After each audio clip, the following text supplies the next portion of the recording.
This is going to be the controversial bit. This is probably where people, you're going to throw things at me at the end and things like that. So here goes. Okay, so for the second part, if Rome is Mystery Babylon, then obviously at some point the church was infiltrated by Babylonian paganism, since obviously really the first established church was during that time when there was massive compromise, when there was massive mixing of the church with the world, which is born today through the Catholic Church. And this happened during the time period of Pergamus. I'm going to be talking about two major doctrines that are spoken about in the letter to the Church of Pergamus, which is the doctrine of Balaam and the doctrine of Nicolaitans. And I'm going to give two examples about how the church still adopts these doctrines today. The first one is going to be Christmas. I'm going to talk about that, the origins of that. And the second one is going to be pastor-led churches. I felt particularly led to do those two topics in particular, since there are many other things, and I'm going to touch on them about how exactly they came to be in this period of time and how they represent particularly the doctrine of Balaam, but I felt very led just to focus on these two in particular. So to do this, I need to explain, obviously, how the letter to Church of Pergamus represents the time period between the years 313 AD and 590 AD. Particularly, we say it is those two dates because it's in 313 when officially, I guess, the reign of Diocletian ended, and we had Constantine rule over the western half of the Roman Empire. He eventually solidified power, I think in 324 AD, of the whole Roman Empire. But by 313 AD, the persecution of the Christians, had almost pretty much finished, and which we see that with the letter to the church at Smyrna. And by 590, officially, I believe that's the date when you had the first official pope as such. You'd had bishops of Rome, but you had the pope take control of all the churches established. That's when you see what we'd understand to be the Catholic Church. So I want to show how during this time period, Rome mixed Babylonian paganisms with Christianity. Obviously, that's where the infiltration comes from. Then obviously I'll have to demonstrate the error that churches today adopt that are rooted in this paganism. So first I'll go through obviously the 7 letters of Revelation 2 and 3, a bit of context there. It's generally believed that the 7 letters in Revelation 2 and 3 have 4 main applications. So you have the local application, so the church that is written to is addressed obviously to that church. They did exist. Admonitory, so this applies to all churches. So particularly at the start of the letter, I believe in Revelation it talks about this idea, to the churches. It talks about obviously being many churches. So there's a personal application, so it applies to all of us, in the sense of there are most likely today churches that can take from those, I'll say every church probably has something that relates to these 7 churches. Everyone wants to claim to be Philadelphia, which is the faithful church, but obviously not all of them are or can be. And then prophetic, so it provides a prophetic timeline of church history. So this is the controversial point. I've talked about this, I believe, a couple of other times when I've done some Hepzibah talks. And it's what I'm going to be doing next year. I'll work through probably about an 8-part series, going into them, talking about how it represents this timeline into much more detail. So like I say, for this argument, we've got to focus on this application. Obviously, there are many reasons for this. So like I say, these churches represent a timeline of church history. So we're talking about, at the time John wrote it, all the way to the return of Christ. If there were any other order, this wouldn't work. So at the time of John writing Revelation, so he wrote it around 95 AD, there would have been maybe close to 100 churches already established. But you've got to ask the question, why did John or Jesus wrote to them, but why were these 7 churches picked out, and why were they in that order, and why do the issues or the events that happen in those letters relate in order to church history? It's too coincidental in my belief. We also view Revelation as obviously a book that happens in chronological order. And from Revelation 4, we see the church in heaven.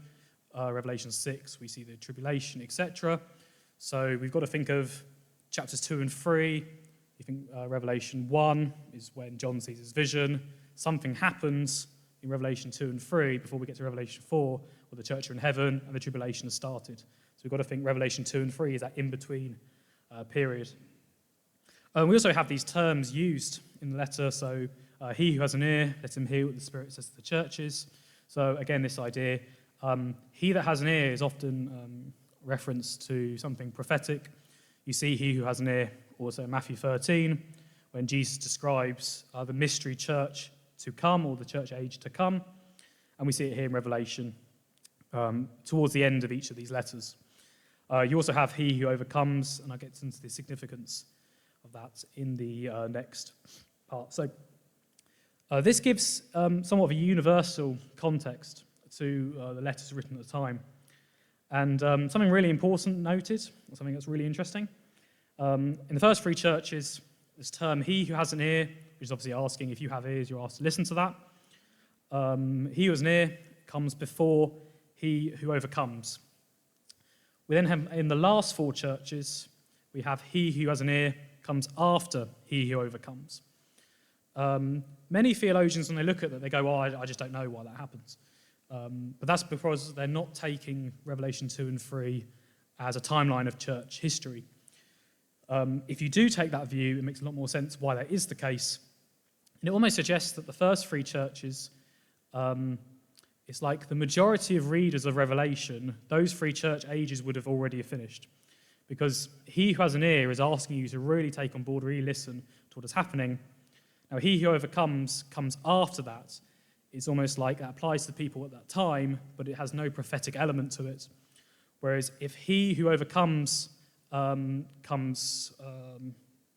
he who has an ear comes after he who overcomes, then it's almost like that the entire section, that entire letter, has a prophetic element to it. If that makes sense. If you don't understand that, don't dwell on it too much. But the key instance, the really important thing to note here is obviously the first three churches. When we look at the timeline, those three churches don't exist as such. And the final four churches will exist. You're going to see this in the diagram I have in the next slide. But the final four churches are still about to this day. And this is backed up by the references to the end times in those churches. So if you're aware about the letters, you'll be well aware of this concept. So you've got a timeline here. And as you can see, so the church, so if they represent these church ages, as I believe they do, Ephesus, Smyrna, and Pergamum are effectively finished. They don't reach the end times, whereas Thyatira, Sardis, Philadelphia, and Laodicea do. Hence why he who has an ear comes at the end of the letter, if you understand what I mean. That's just more evidence. That is a timeline. And what you have from these, just very briefly, is the Ephesus represents the Apostolic Church, which finished at about 100 AD. Smyrna, the persecuted church, so Christians went through a couple of hundred years of persecution, very, very badly. This ended with Pergamus, which is again where you see this mixing, this compromising of the church begin. And then you have these last four churches, which are still about today. You have Thyatira, which represents the Catholic Church. That dominant church age ended at the Reformation, because it was obviously dominant till the Reformation. I suppose it is in a sense today, but these are, in my opinion, these are the dominant movements that happened in those time periods. And obviously, the Reformation started in 1517, and many estimate, obviously, this next church age ended in 1750.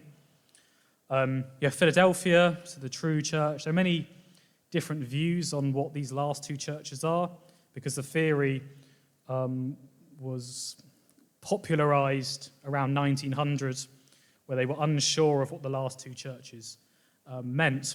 But many take this to mean true believers, maybe a missionary church, or even churches that have a good understanding of Israel. And then the final church, Laodicea, so maybe an apostate or hyper-charismatic church, That probably resonates in the age that we're in, given the general lukewarmness of Christians that we see. So we're going to be focusing on Pergamos, so the compromising church. And this is what I've talked about, where this is where the pagan infiltration began. What Satan couldn't achieve with persecution, which happened during the time period of Smyrna, he attempted with corruption and infiltration. And Pergamos is followed by Thyatira. And this is really, really important to understand. Obviously, Thyatira represents this Catholic Church age, in which the Catholic Church became very dominant.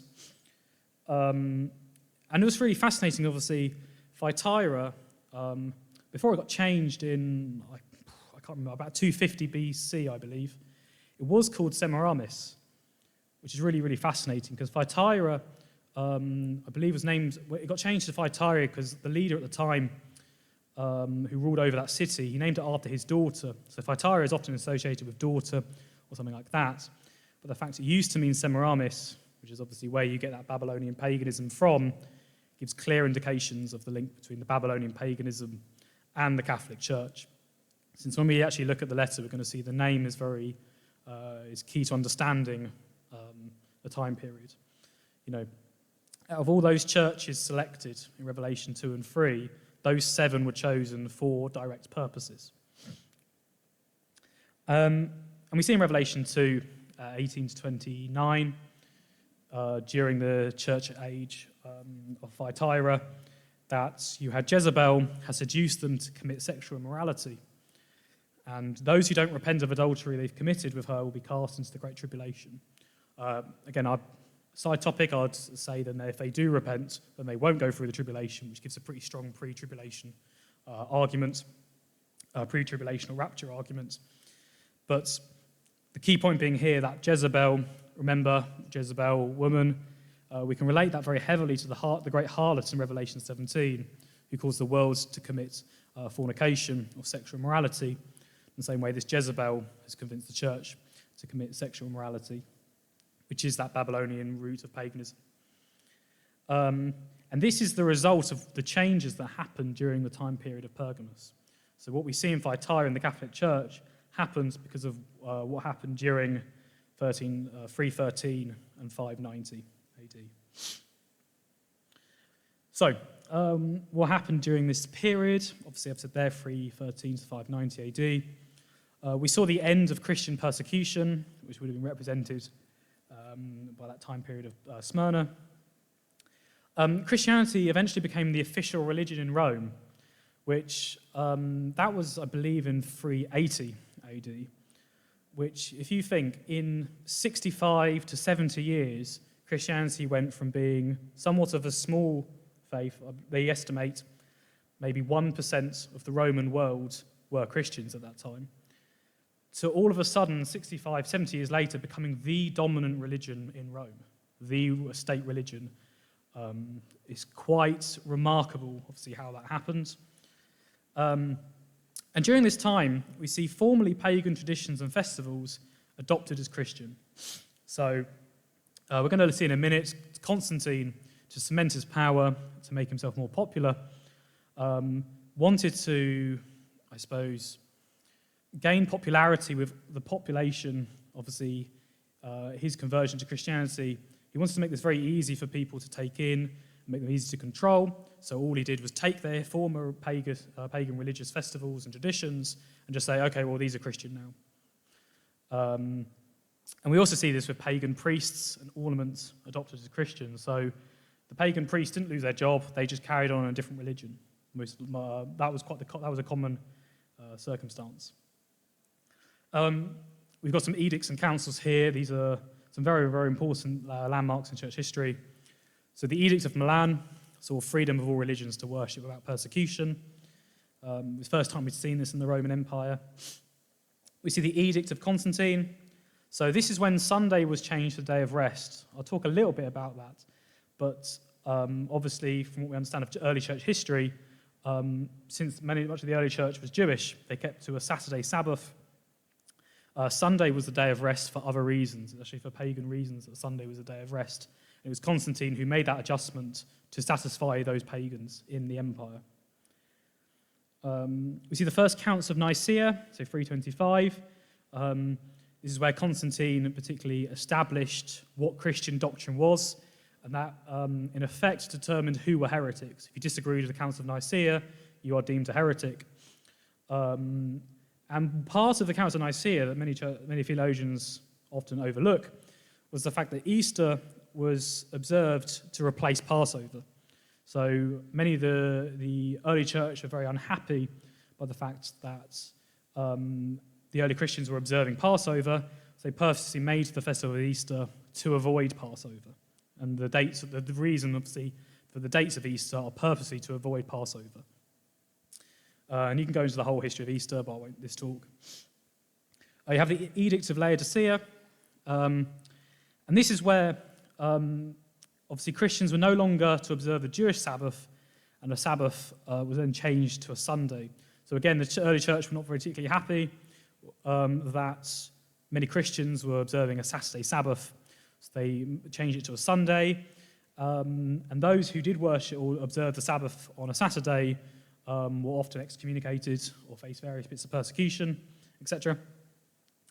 We then have the Edict of Thessalonica, and this is where Christianity was made the state religion in the Roman Empire under Theodosius I. So Constantine had died by this point, but the reforms he instituted carried on. So Constantine didn't actually make Christianity the state religion. He just made he undid the edicts of Diocletian, which brought persecution into the Roman Empire. He removed those and promoted Christianity, and then later it became the state religion. So to understand this period, you have to have a really good understanding of Emperor Constantine. So he was the first Roman emperor to convert to Christianity, and this was probably the biggest change we'd seen in the Roman Empire until that point. When Constantine took power, the Roman Empire was ruled by a tetrarchy, so it's a rule of four. We've got a map there, I hope you can see that, but in the top left were Britain and Gaul. Constantinus, that was Constantine's father, he died, and Constantine took over Great Britain and Gaul. I believe he was crowned the emperor of that region, or the Augustus or Caesar of that region, I believe in York, actually. And from there were, so a series of civil wars broke out after Constantius' death. Civil wars are quite common in the Roman Empire, and during this time period, if someone died, there was never a clear indication of who would take over. And if someone took over of one of those regions, someone took over, and another one wasn't happy, they would just go to war with them. That was quite a common thing to do. A series of civil wars broke out, and Constantine fought Maxentius over claims of the western half of the Roman Empire. He finally had his victory at the Battle of Milvian Bridge in 312 AD. So I imagine a lot of you are quite familiar with this battle, because this was the key moment in Constantine's conversion. The reason is because before the battle, obviously Constantine claimed to have seen a vision of a cross in the sky with the words, "In this sign conquer." The sign then, this is how the story goes, it's very difficult to verify, but supposedly the sign of the cross was then painted on the shields of his army. Other accounts say he had a dream where he fought under the battle of the protection of the gods. Obviously they knew him as the Christian god, because Constantine was brought up as a Roman pagan. And he actually had pagan visions in his youth. So this is very peculiar. Anyway, that day, Constantine won a decisive victory, and that's cemented his grip on the western half of the Roman Empire. He eventually took control over the whole empire in 324 after defeating Linicius at the Battle of Chrysopolis. So, and obviously Constantine made a series of massive reforms. He started to adjudicate various councils. So we saw previously the Council of Nicaea in 325. That was actually something that Constantine, he arranged it and oversaw it, which made him de facto the head of the church. So we can probably already think about a figure that is the head of the Catholic Church, who this is almost like a forerunner for, as such. And he was actually the one that would determine many of these decisions on various like error or heresies. Like you have Donatism. So just very briefly, that was the idea that those priests who had effectively surrendered their faith during the persecution, they'd recanted their faith, they were basically told that, okay, well, the sacraments or the things that you did, like the baptism, they now don't count because you recanted your faith. There was a big controversy, and Constantine was asked to basically adjudicate that, to see that through. And particularly, like I say, with the Council of Nicaea, Constantine had a big part to play in the statement of Christian faith, where he obviously set the date for Easter and various church regulations at this council. So we're already seeing, obviously, this is a man who converted to Christianity in order to cement power, having massive control in the changes that the church did and their decision-making on even doctrine. He saw the rise of Christianity as obviously a good opportunity to gain power. This is quite common with Roman emperors. You see with Aurelius, maybe 50 years prior, he really pushed sun worship of Sol Invictus. We're going to see that name in a minute. But often Roman emperors, when they came into power, they'd look to take hold of like the religious power as such, and look to again, they could cement their power that way. So Constantine started to mix pagan and Christian festivals and traditions. For example, the rest on a Sunday. Sunday was the day for Sol Invictus, the pagans that worship the sun gods to them, they would observe that on a Sunday. So Constantine thought, okay, that's quite a good opportunity to mix the two things together. And then Sunday became the public holiday in the Roman Empire.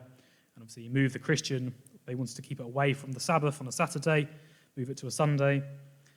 And remember, when we're thinking about the sun god, the original sun god, we should remember is Tammuz, who has also been known as Baal, who in the Roman form is Sol Invictus. So hopefully that sort of makes things very clear. Anyway, so when residing over ecumenical councils, he cared very little of the dispute, and rather he would just make decisions to resolve the disagreements for the most number of people. So he wasn't very interested in doctrine particularly. Constantine didn't live a very Christian life. He had his brother-in-law murdered. He had his wife and his son, I believe his second wife and son also murdered because he believed they had an affair or something like that. So there are many things he did very unchristian, and he's the man who is resolving these disagreements. And again, these reforms continued even after his death in 337 AD. And then eventually some back and forward between Christian and pagan Roman emperors. We eventually see Theodosius. Under Theodosius, Christianity became a state religion in 380 AD.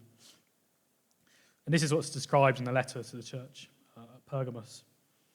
Okay, so hopefully that's given a good understanding of what's happened in that time period. So we're going to have a look at the letter of Pergamus. We're going to walk through it, identify some key ideas. So some context of Pergamus.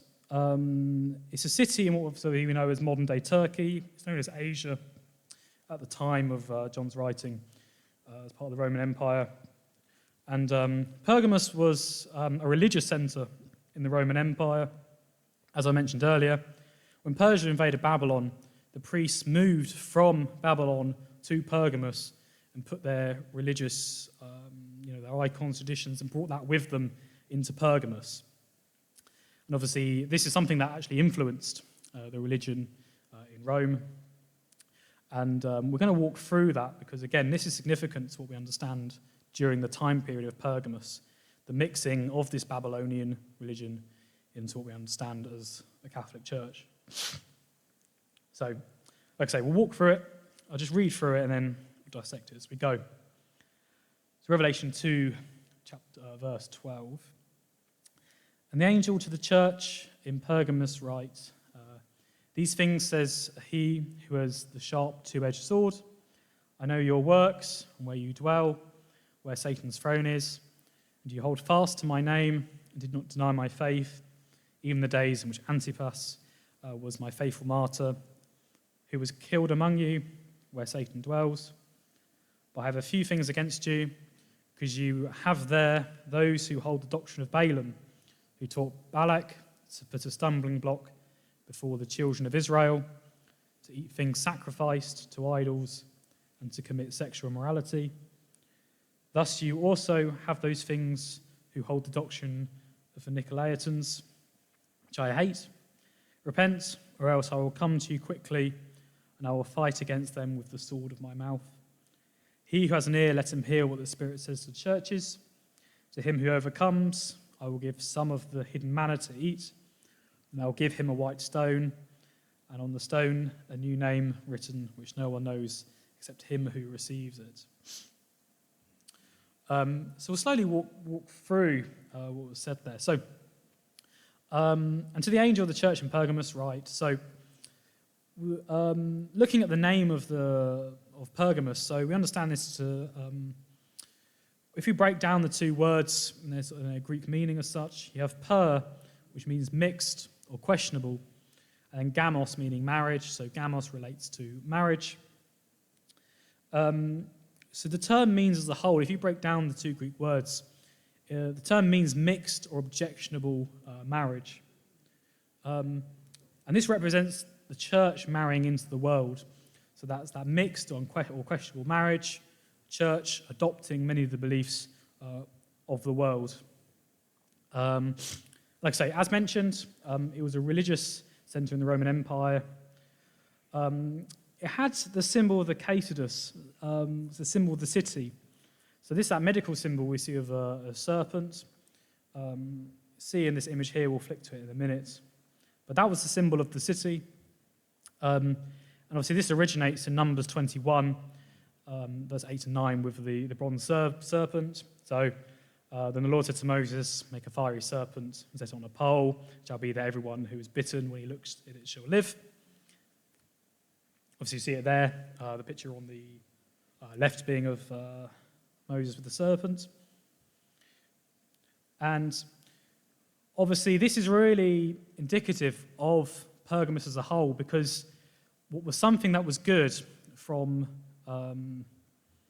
Numbers that actually healed the people that looked at it. By the time in the books of Kings, the Israelites actually start to worship the bronze serpent in the reign of Hezekiah. So something that was there, that was good from the Torah, from the the books of Moses, is then being abused later. And actually Hezekiah had to remove the bronze serpent. So it says here in 2 Kings 18, 3 and 4, and he did what was right in the sight of the Lord, according to all that his father David done. He removed the high places and broke the sacred pillars, cut down the wooden image and broke its pieces. The bronze serpent that Moses had made, for until those days, the children of Israel burned incense to it and called it the Hashatan. This is really important because when we're going to look at some of the compromises made by the church, many of the excuse is often, oh, well, we're taking something pagan and making it Christianized or making it good. That's taking something bad and making it good.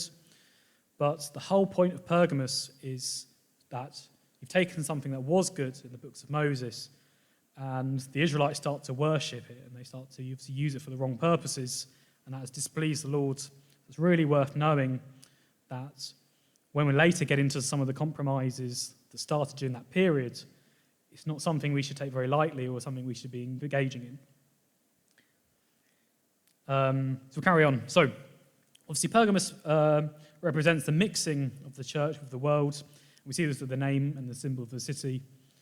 And we see, obviously, Christian things that end up being paganized and pagan things that are made Christian. So we see that mixing of something that shouldn't be happening. That's the objectionable marriage which is happening during that time. And this is where this pagan infiltration began in the church.